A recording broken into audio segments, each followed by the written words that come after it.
જેતપુર શહેરના પેઢલા ચોકડી પાસે ગંભીર અકસ્માત સર્જાયો।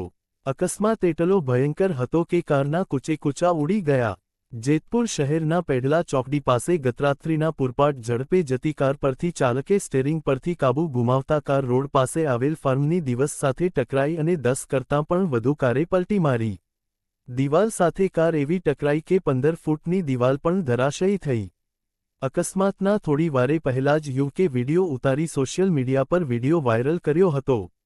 આ ગંભીર અકસ્માતમાં અવધ તિવારી નામના યુવાનનું ઘટના સ્થળે જ મોત નીપજ્યું, જ્યારે બીજા 2 સાથી મિત્રો ગંભીર રીતે ઈજાગ્રસ્ત થયા। બંને ઈજાગ્રસ્તોને સારવાર અર્થે જેતપુર સિવિલ હોસ્પિટલમાં ખસેડવામાં આવ્યા। જેતપુર ઉદ્યોગનગર પોલીસે ઘટના સ્થળે પહોંચી વધુ તપાસ હાથ ધરી હતી।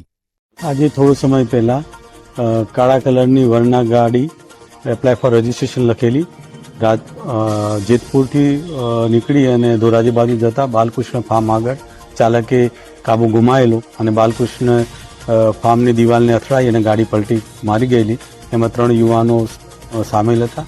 એમાંથી એક યુવાનનું ઘટના સ્થળે જ મૃત્યુ થયું છે અને 2 બાકી યુવાનો જે છે એની ગંભીર હાલત છે, એમને સારવાર હેઠળ હોસ્પિટલમાં દાખલ કરવામાં આવી છે।